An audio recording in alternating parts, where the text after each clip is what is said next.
Hello everyone and welcome back to the Great Book of Grudges. My name is Nathan and we're back with another Total War Warhammer video. Today we'll be continuing our mod highlight series with a rather popular and well-known mod. This is Mixu's Mousillon, a mod which changes up the Fallen Dukedom into a hybrid sub-faction of the vampire counts mixed with Bretonnian units. Despite what some may think, this mod itself is extremely lore-friendly, where the Fallen Dukedom's armies are pretty much a mix of living and dead. The mod itself promises to change up your usual vampire count experience, where right now every faction plays pretty much like a Von Carstein. So having the Red Duke's forces play as a sub-faction is absolutely fantastic, and it's more or less what I hope for should the Red Duke ever become playable officially in campaign maps.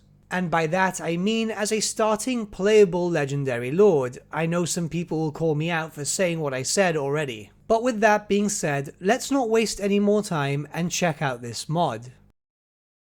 Your campaign will have you begin as the Red Duke and his forces in the Fallen Dukedom of Mousillon. Bear in mind, you will need to use a faction unlocker of your choosing to be able to play as this faction. You will notice straight off the bat that you have new buildings and new units, but we'll cover that a little later on in the video. Right now, what is important to note is that all of Bretonnia is currently at war with you. Yes, every dukedom in Bretonnia starts off at war with you, which could be a big problem when in regards to playing in harder difficulties, as you will be attacked constantly by multiple factions. You can beat them down into submission though, or you can just take over them outright. The choice is yours. The technology tree for the Red Duke's forces has been changed. You will notice that the upper right branch itself has been completely revamped.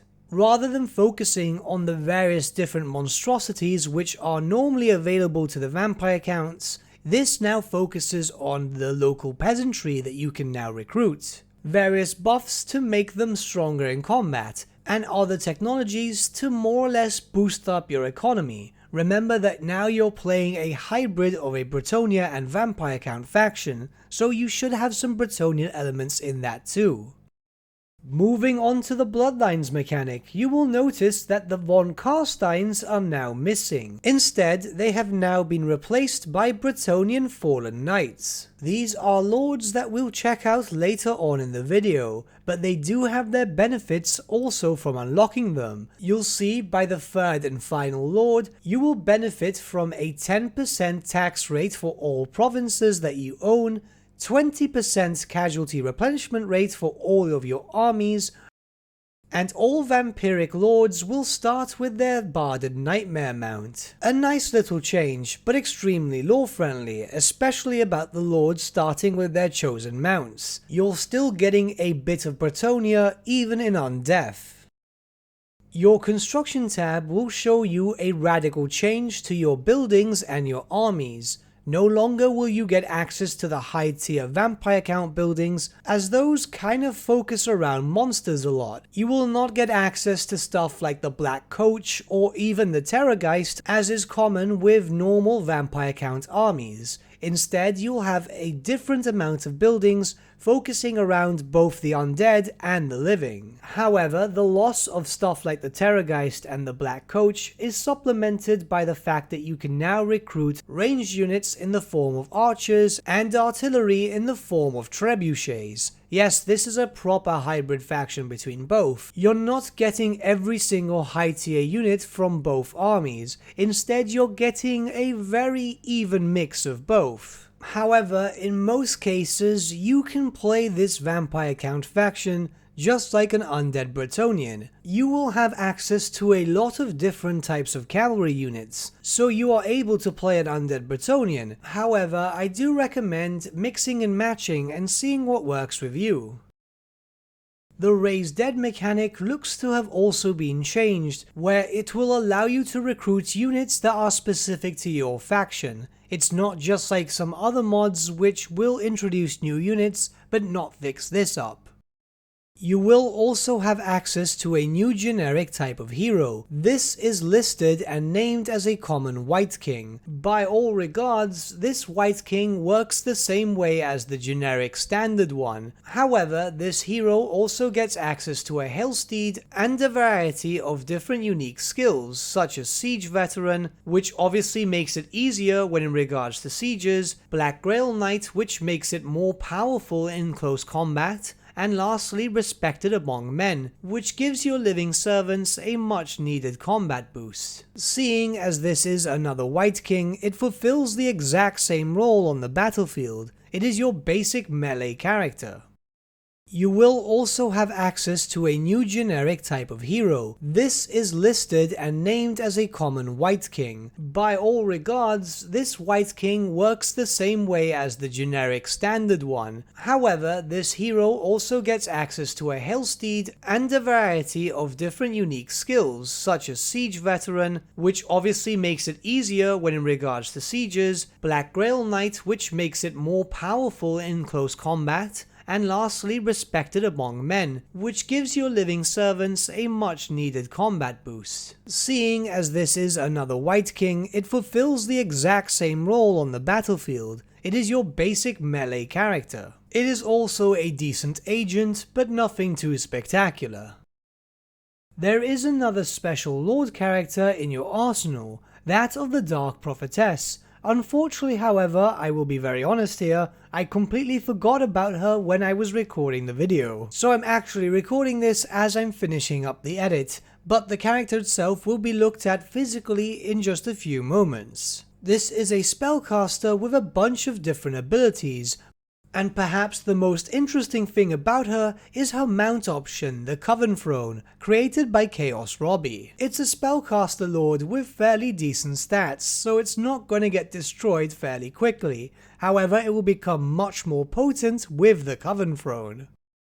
You will also notice on the left hand side where you can pick units for a custom battle that there is a large amount of possible units to use. It's very easy for you to be able to field multiple different types of armies, whether you're a person who likes to mix and match or work around thematic forces.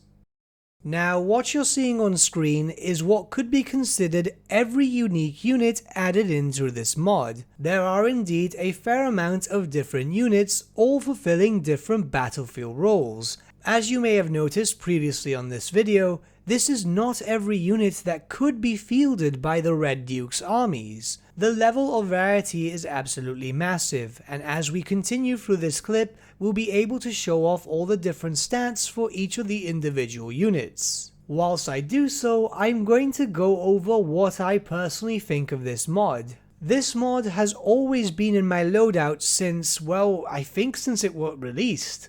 I have always wanted for the Red Duke to be officially playable with its own faction, but I didn't want the Red Duke to be playable with a faction of vampire counts, just bog standard with no changes. I wanted something extremely lore friendly, and when this mod came out I got exactly that. This is a pure hybrid faction, and in all honesty, I believe that all hybrid and sub-factions should be done to more or less this level. You're still by all means playing a vampire count faction, but you're playing something so drastically different that it does indeed look and feel like something else.